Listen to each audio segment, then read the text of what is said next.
Welcome back, everybody, to our second season of Snow Search. I'm meteorologist Joe Martucci, joined with me, my weather brother Sean Sublette down in Richmond, Virginia. Sean, you are dressed warmly today. You got the flannel on. You are ready to go for this second season of Snow Search, huh? Yes, sir. This was the coldest morning so far this season through all of Virginia, well down into the teens. And everybody's starting to think about the snow. When's the snow coming? December's around the corner. And so it is time once again to be thinking about snow. And thusly, we're happy to do the second season of Snow Search, Joe. It's a good time. We're looking forward to this season. We have a lot of reason for optimism this season. Yes, if you are a cold and snow lover, that is. Lots of reason for optimism. I actually saw some snowflakes yesterday on November 28th here in New Jersey. But let's take a look at what you're going to get from this season of Snow Search. This is a look at snow and cold threats next week. So in this case, it's the week of December 4th. We're going to do some broad forecasts for individual storms that we think will bring some kind of snow. And this will come out every Wednesday. So new episodes out every Wednesday. And we're looking at next week when we do so here. So we're going to start off this episode of Snow Search with a broad look at what we're kind of expecting this winter. Now, you might have watched our winter forecast or listened to our winter forecast on the Across the Sky podcast, but this winter is all about El Nino, and that is when you have warmer than average waters in that white box that I have for you here. That is what we call the equatorial Pacific Ocean. That is the Pacific Ocean around the equator. When it is warmer than average, it has different impacts for us on the East Coast here. So, Sean, tell us, what does El Nino actually do? Yeah, so in effect, the El Nino is a reversal of what we normally see during the wintertime. When the trade winds are going from east to west or across the equator, during an El Nino year, they tend to back off, slow down, sometimes they even reverse. So that pool of warmest water in the Pacific Ocean near the equator sloshes back to the central and eastern part of the Pacific Ocean. And the end result of that, at least for us in the east and southeast, is that it energizes the subtropical jet stream, and we often get more precipitation. In the deep south, it also means it tends to be colder. Farther inland, let's say to the Ohio Valley, it tends to be drier. But that makes things very interesting in our part of the country, from the middle Atlantic, Carolinas, all the way up to southern New England. And really, it comes down to the core of what a specific storm track is going to be on any given time. But the overall pattern oftentimes does favor coastal storms, and that could sometimes favor snow, right, Joe? Yeah, exactly. So, for most of the winter, we don't want to lie to you, it looks like we're going to be warmer than average. I think if you take all of the days in December, January, February, you average it out, we're going to end up above average here. But like Sean said, it's an active subtropical jet. It's going to be at least wetter than average in the Carolinas, Virginia, even up into New Jersey here. A few times we'll get some cold air invasions to come in. And then what you're hoping for is, hey, we're going to have so many storms this winter that one or two of them could have enough cold air where we're going to get some significant snow. I've been saying this when I've done talks with people. This doesn't look to be the kind of winter where you're going to get 1 inch here, 3 inches there, 2 inch there. We're going to nickel and dime our way up. It's more going to be, hey, we're going to get our snow from 1 or 2 big ones, and then the rest of the time, it's probably going to be above average with our temperatures and on the wetter side here. Of course, if you're in northern New England and northern New Jersey, you're always going to see snow. But for southern part of New Jersey, Virginia, where you are, Sean, Carolinas, especially once you're out of the Appalachian Mountains, snow is not a guarantee every winter, at least anything that's meaningful here. So we'll take a look at our mid-level weather pattern for you here. And you're going to see a lot of this map over the next couple of weeks when we do our snow searches into the winter here. This gives us a good idea and gives you an idea of what the general weather patterns are expected. So we take a look at December 4th, which is next Monday. You see that that low pressure system that's in the Great Lakes states. Well, that looks to stay mainly to the north. That tells us, there's going to be probably some kind of rain, at least in the mid-Atlantic into New England, not so much in the way of snow. And then we see As we go deeper into the week, another low pressure system comes through. Now, this one makes a dive further to the south. And as a result, this is one where, listen, if things shake out right, we'll talk about this. You do have some wintry weather, but while it digs deeper, this trough of low pressure digs deeper, it's not necessarily where you want it to be. It should be further south if you really want some snow, into, let's say, New Jersey and Virginia and North Carolina.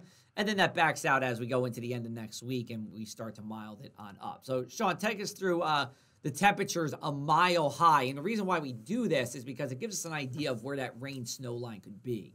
Yeah, as you alluded to, it's not the optimum position for that mid-atmospheric storm system to produce snow, but we do think there is going to be some opportunity with that system. The white lines you see going by, those are the streamlines, or the general flow of the air about a mile above the ground. And the color table here basically goes with temperature. So those lighter shades of blue, and then we get into the grays and whites, that's dramatically below freezing about a mile up. We move the clock ahead toward Tuesday and ultimately into Wednesday.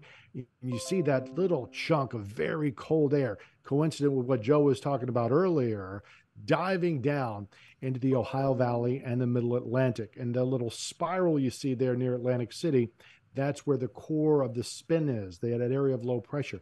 So these things aren't exactly where we would like them for a big snow, but they're nearby. Then that whole thing begins to lift off the shore and things begin to warm up toward the back end of next week. So how might that look regarding precipitation, snowfall, rain, that kind of thing? So we emphasize, as you take these models 6-7 days in advance, we're looking for broad patterns. Don't get too locked in to any one specific idea here. But as we move it from Tuesday, ultimately into Tuesday night, Wednesday, you do see that one little system going by from western Pennsylvania into Virginia, then ultimately lifting offshore. A little bit of something else there, perhaps Thursday morning, North Carlisle into the Poconos. And then it's probably going to be much quieter leading into Friday and the upcoming weekend. So 8th, 9th, 10th of December. So we're thinking right now the best opportunity for some of this snow in that December 6th, 7th time frame, betting even odds, say northward from Pittsburgh, north of Philly, going to be close there in Jersey. I like to call it Central Jersey, Joe. I agree with you, of course. Better than 50-50 odds, especially Poconos, Adirondacks, Berkshires, probably looking at least a minor accumulating snow in that 6th to 7th time frame. Small chance, not quite zero, but not real keen on it from AC down to Richmond, even through the higher terrain, the Appalachians, and back across the Ohio Valley. So we do think there's some opportunity here, but a lot of the medium range guidance is just not all the way in agreement just yet. So this is just one of these things that's tempting to keep a close eye on as we move through the upcoming weekend and into the first part of next week. So Joe, take us home, buddy, with what we can expect here. Again, not just for this week, but as we look forward to snow search in the weeks ahead. Yeah. So, I would say next week's a good test run for the winter ahead. Mm-hmm. We're getting these coastal storms, or at least some kind of storm system here, and we're going to see 2 of them next week. The first one looks to be really all rain unless you're in the higher elevations in upstate New York or the Poconos. The December 6th and 7th one, better than a 50-50 shot from, let's say, the halfway point of New Jersey, northern Philly suburbs on north here. I don't expect a lot of snow with this, but at least something that could be a salting event for places in upstate New York. You go further south down to Richmond, Atlantic City, Maryland. If you see flakes, it's some what I like to call festive flakes. They get you in the holiday spirit, Sean, but I don't think we're going to do much more than that here. So that is our first episode of season 2 of Snow Search, and we didn't forget that, like we did last winter, we tell you one thing that we've been searching for in the past week, weather or otherwise. Sean, go for it. Yeah, we have been searching for the first real shot of cold, and it did come in this morning. And, we're going to have rain into this weekend, and there has not been a lot of big cold, but one of the things we've been searching for is the cold to get here first. And this looks like this middle of next week thing, will be the coldest shot of air we have so far this season in the Northeast and perhaps in the Mid-Atlantic. That's what we've been searching for. And then the next thing I'm searching for, buddy, is a bowl game. A bowl game? A bowl game. We'll see where Penn State ends up at 10-2. Don't forget Rutgers either. You're bowl eligible, right? Yes. What was your record? 6-6, limping our way to bowl eligibility. But Penn State will be in probably some kind of warm weather college football bowl game, I would imagine, Sean. That is the hope. The hope. Well, congratulations to Rutgers getting that 6th win and being bowl eligible. It's good to see. Well, thank you, Sean. That was very nice of you with Rutgers. I'm going to keep it in football, but not in college football. NFL football. I'm looking for Tommy DeVito's family's tailgate because they were at MetLife Stadium last Sunday, Giants starting quarterback, and they looked like they had a time. And I'll tell you what, there was a lot of Italian people and culture that just resonated with me, Sean, things that I'm very used to. It just seems like I would be a natural fit hanging out with the DeVito family who live in North Jersey. So if the DeVitos are watching this and they want they want a meteorologist to come tailgate with them, I'm not a Giants fan, but I can wear blue for the day. You could be a Giants fan for a day. Sure, no problem. All right, well, that is our episode of Snow Search, everyone. We really appreciate you tuning in. We will be back with you next Wednesday and every Wednesday throughout the winter.